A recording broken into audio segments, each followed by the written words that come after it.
Welcome back to XYZ13 News. I'm Coco McAvoy, and today we're following the Flint water crisis case. 15 million people are reported to have lead poisoning around the U.S., and numbers are continuing to grow. Stay tuned to find out what's causing lead poisoning, symptoms, and how to prevent it. In the world, clean water is a necessity. Here in Flint, Michigan, that's an issue. To discuss this case is Jose Severson, Kim Imistry, and Dr. Bailey. While the government says that the water is safe to drink, thousands of citizens are still relying on bottled water to drink, shower, and cook. The improperly treated water caused the old pipes to corrode and leach lead into the drinking water of around 100,000 people in Flint. The water is cloudy, yellow, and has a very strong metallic taste. Even though the water has been proven to be at safer levels, citizens are still using the bottled water for their basic needs. Monica M. stated, "I don't trust the tap water," she told MLive.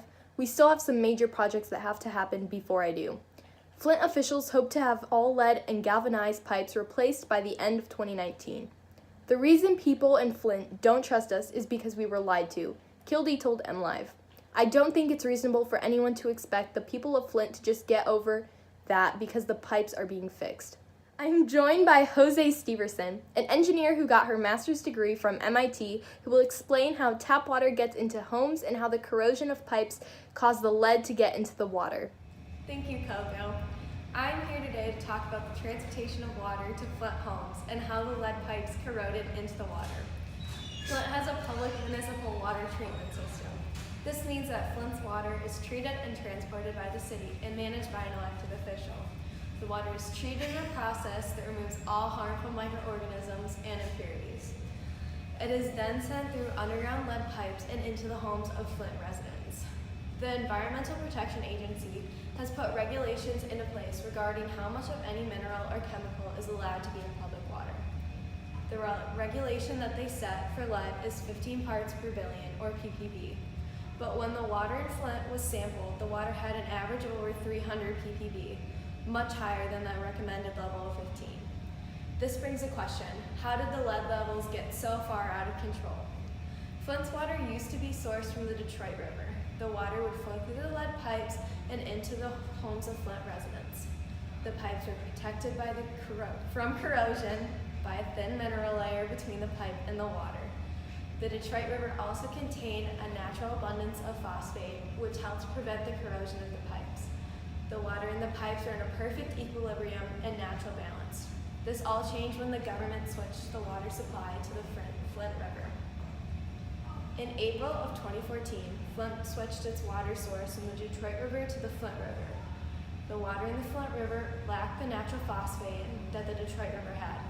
This caused the mineral layer on the pipes to deteriorate, leaving the pipes exposed to the water. Oxidants in the water interacted with the lead in the pipes, making the lead soluble. The lead then easily dissolved into the water and flowed into the homes and faucets of many Flint homes, causing many severe cases of lead poisoning.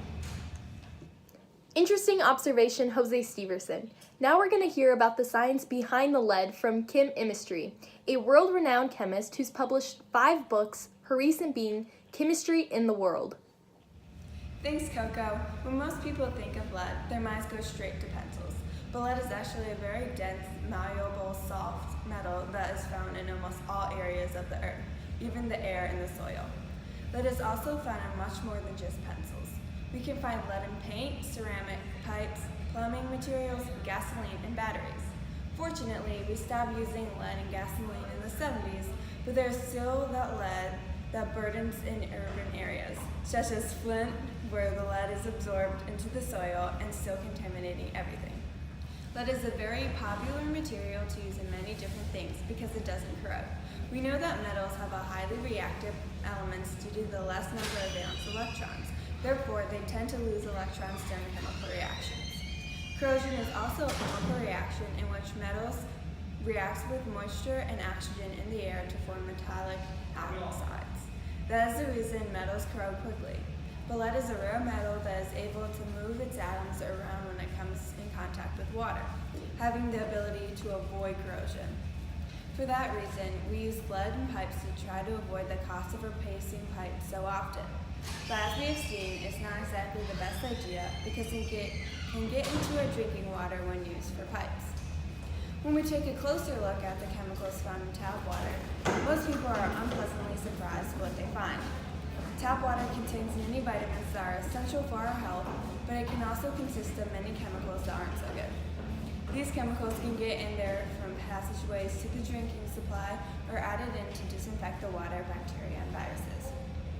Some of these added chemicals are chlorine, chloramine, fluoride, and lead, which all can be very dangerous when consumed. Other chemicals found in our water can also be carcinogenic, which is not very good to hear. Because of this, some people are turning to natural raw water. Raw water is essentially untreated or unfiltered water containing natural minerals. This water is absent of fluoride and can be found in springs, rivers, or wells. Even though this natural water seems tempting at first, it can actually contain bacteria and parasites such as E. coli, Giardia, or chloria. The health effects can range from diarrhea and dehydration to organ failure. When raw water is turned into tap or drinkable water, companies use ozones or ultraviolet light to kill bacteria or algae. They then filter out to remove the dead cells, and they also add chemicals in that rids the water of diseases. Unfortunately, when we try to get that filtered water to your homes, lead can get into the drinking water where it goes through the pipes, which is a huge problem. Last year, Michigan's then governor, Rick Snyder, cut off funding for free bottled water because constant testing shows that lead levels have lowered. Many residents relied on the donated water, so what are some actions citizens can be doing in order to prevent lead poisoning, and how is this going to affect the people who've already gotten it? Here to answer that question is Dr. Bailey, a graduate at Johns Hopkins University, about the health risks of lead exposure.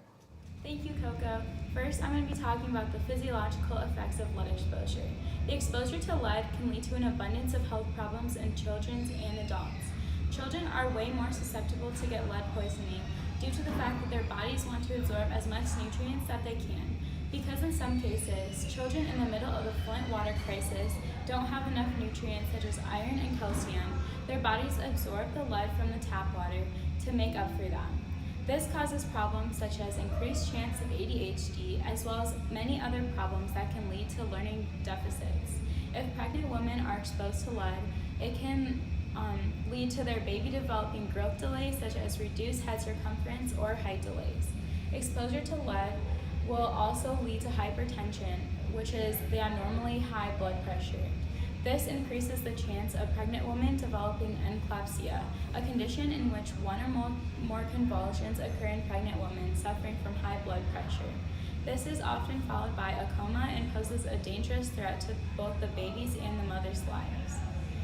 Some symptoms of lead exposure and lead poisoning include loss of appetite, weight loss, vomiting, seizures, hearing loss, learning difficulties, and joint and muscle pain. And if you have any of these symptoms or know anyone who does, make sure you go to the doctor immediately. In order to know whether or not someone has lead poisoning, we have to test the blood lead levels. We do this by doing a venous blood draw, as it is more accurate than finger pricking. There are a couple of treatments that can help after the exposure to lead. One treatment is called the chelation therapy. So this is a medication given by mouth binds with lead so that the lead is excreted from the body from urine. It is used on many kids that have been exposed to lead and adults with high lead levels in their blood.